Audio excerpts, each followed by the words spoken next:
अब हम बात करेंगे शिक्षा शास्त्र की। शिक्षा शास्त्र में बेसिकली ये बताया गया है कि शिक्षा कैसे देनी चाहिए, पढ़ाना कैसे चाहिए। बहुत से पेरेंट्स ये नहीं जानते हैं कि हम अपने बच्चों को कैसे पढ़ाएं। स्कूल से जो करके आया, होमवर्क हो गया, डन, ये हो गया, अच्छा। शिक्षा कैसे दे ये नहीं, और फिर गालियां देते हैं स्कूल को, स्कूल पढ़ाता नहीं है, स्कूल में कुछ होता नहीं है, स्कूल तो बेकार है, स्कूल तो ये है। बहुत लोग मिलेंगे ऐसे आपको। क्यों? उनने खुद कुछ अध्ययन नहीं किया। खुद अगर अध्ययन किया होता तो पता होता कि शिक्षा कैसे दी जाती है। तो आज हम बात करेंगे शिक्षा शास्त्र की।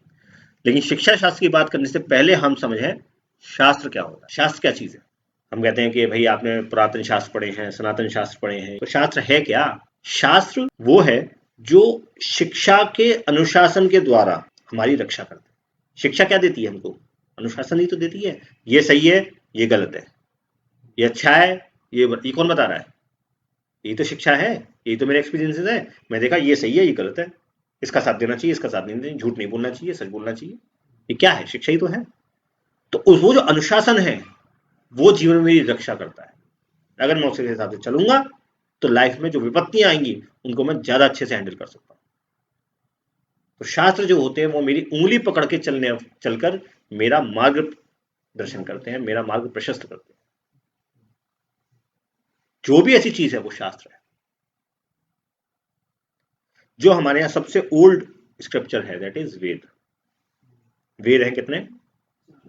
चार। चार वेद हैं, ठीक है। चार वेद कौन कौन से हैं?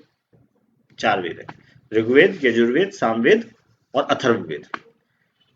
वेद मूलक जो शास्त्र हैं वो कौन कौन से हैं? वेद मूलक शास्त्र तो पहले तो हो गए 6 वेदांग। वेदों के 6 अंग। वेदों के 6 अंग कौन कौन से हैं? मालूम है ना? शिक्षा, ठीक है, शिक्षा, कल्प, व्याकरण, ज्योतिष, निरुक्त और छंद। ये 6 जो है ये वेदांग कहे गए, वेदों के अंग कहे गए, ठीक है। शिक्षा शास्त्र में बेसिकली बताया गया है कि अध्ययन कैसे करना चाहिए, पढ़ाना कैसे चाहिए, टीचिंग कैसे करनी चाहिए, छात्र कैसा होना चाहिए, पढ़ाने वाला वक्ता कैसा होना चाहिए। ये सारे विषय जो है ये शिक्षा शास्त्र के विषय है। दूसरा है कल्प। कल्प में आ जाता है ये कर्मकांड, गृह सूत्र, शौत्र सूत्र, ठीक है, धर्म सूत्र, ये सब कल्प में आ जाता है। फिर तीसरा व्याकरण। व्याकरण की मोटी मोटी इंग्लिश हमारे यहाँ ग्रामर कर दी जाती है कि ग्रामर है ना। व्याकरण इज नॉट जस्ट ग्रामर, व्याकरण इज फार बियॉन्ड दैट, ठीक है। व्याकरण बॉडी से शुरू होता है और ब्रह्म तक जाता है। मैंने अगुरी की गीता में बताया, अक्षर क्या? जिसका क्षय ना हो वो अक्षर है। अक्षर जो क्षय हो जाता है, ठीक है। ओम क्या है? ओम बीज मंत्र है, ठीक है, अक्षर ब्रह्म है। तो ये बहुत बड़ी चीज है।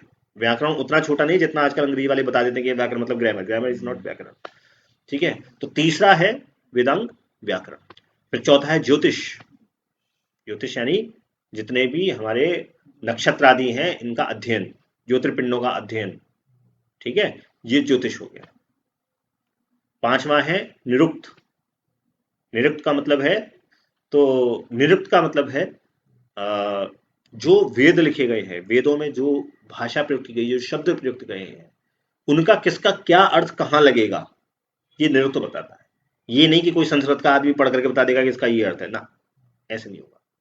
वो फिक्स कर दिया उन्होंने, तो वो निरुक्त में है, ठीक है। और आखिरी है छंद। कोई बात कहनी है तो वो स्पेसिफिक फ्रेम की होनी चाहिए, साइज की होनी चाहिए, ये नहीं कुछ भी कह दिया, ठीक है। तो छंद पता होने चाहिए।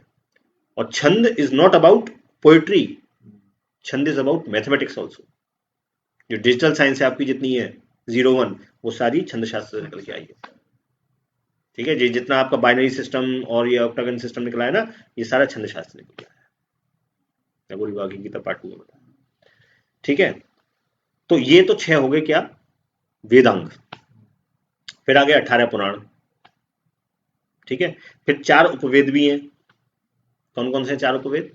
आयुर्वेद, धनुर्वेद, गंधर्व वेद, और चौथा है क्या बोलते हैं, शिल्प वेद। चौथा है शिल्प वेद। ठीक है, शिल्प कला जिसे बोलते हैं। कल मैं वो देख रहा था, शास्त्र क्या सच क्या झूठ को, तो उसमें वो शिल्प वेद, उसमें एक कुछ फोटोज दी हुई थी कि कितना अच्छा शिल्प है, कितनी अच्छी कलाकृति है माया। कहाँ से है वो? शिल्प वेद से है। शिल्प भी हमारे यहाँ एक बहुत बड़ा ग्रंथ है। ठीक है, और गंधर्व वेद इज नॉट अबाउट, मतलब गंधर्व वेद से क्या आइडिया लग रहा है? Gandharva Veda is all about music, life, आप कैसे सोचते हैं, कैसे काम करते हैं, कोई काम क्यों करते हैं, ये सारा गंधर्व वेद में। कौन कौन से राग होते हैं, कौन कौन से वाद्य यंत्र होते हैं, आपके भाव कितने हैं, आपके अंदर रस कितने हैं, वो सारा गंधर्व वेद का मटेरियल। नाट्य शास्त्र जो है वो गंधर्व वेद का अंदर आता है। तो ये हो गए हमारे यहाँ 4 वेद, 4 उपवेद, 18 पुराण, वेदांग। फिर इसके बाद दर्शन, 6 दर्शन है हमारे यहाँ, षड दर्शन बोलते हैं इनको, 6 दर्शन है। कौन कौन से हैं 6 दर्शन?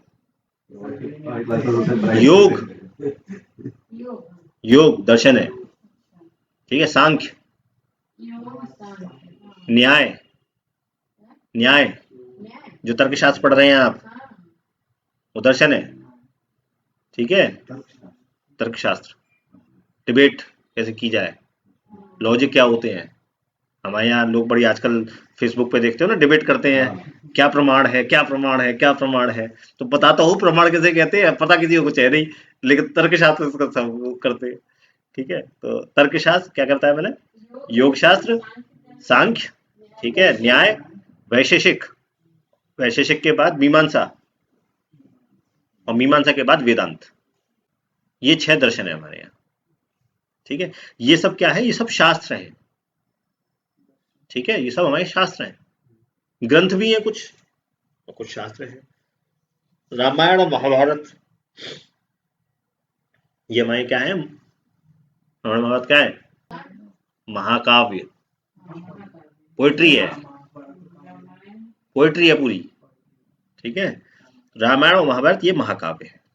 इन सब का अध्ययन करना चाहिए। जितना ज्यादा पढ़ लेंगे उतनी ही ज्यादा हमारी क्या बढ़ेगी? शिक्षा बढ़ेगी। ठीक है, तो ये वेद मूलक शास्त्र है जो जिनके मैंने नाम लिए, ये सारे सारे क्या हैं? वेद मूलक शास्त्र है। ठीक है, इनका अध्ययन हमें जीवन में कोशिश करनी चाहिए कि हम पढ़ सके। हमारे पूर्वज क्या करके गए, कितना खोज करके गए। ठीक है, हमने पढ़ा ही नहीं तो उनकी खोज करने का फिर क्या फायदा रहा? आपको पाइथागोरस करके गया, अब वो जबरदस्ती आपको टीचिंग में पढ़ा दिया जाता है, पाइथागोरस 10वीं क्लास करोगे तो पाइथागोरस प्रमेय पढ़नी पड़ेगी, है? कोई पढ़ ही ना उसको तो वेस्ट। पर अगर पाइथागोरस नहीं पता होता तो क्या आगे की रिसर्च हो पाती? तो ऐसे ही अगर हमारे पूर्वजों ने जो लिख करके गए हैं वो अगर हमें नहीं पता होंगे तो क्या हम उसके आगे बढ़ पाएंगे? उनकी वेस्ट, उनकी जो रिसर्च है वो सब कैसी हो जाएगी? वेस्ट हो जाएगी। उन्होंने खोजा, जो उनके अनुभव थे जीवन के, वो सब वेस्ट हो जाएंगे। तो ये हमारी हमारी पीढ़ी की जिम्मेदारी भी है कि हम उस ज्ञान को ग्रहण करें और कुछ नया निकालें। आसान क्या है? मुझे अगर उनसे आगे बढ़ना है तो पहले मुझे वो पढ़ना पड़ेगा, उनको जानना पड़ेगा वो क्या सोचते थे, फिर वहां से मुझे बेस मिल जाएगा, फिर मैं उसके ऊपर बिल्डिंग खड़ी कर सकता हूँ, है ना? खैर, तो ये वेद मूलक शास्त्र है। आज हम बात करेंगे शिक्षा शास्त्र की। ये शिक्षा शास्त्र क्या है? शिक्षा शास्त्र में, ठीक है, मतलब कैसे पढ़ाना चाहिए उसकी हम बात करेंगे। पहला जो तरीका है वो है करके दिखाना, प्रैक्टिकल।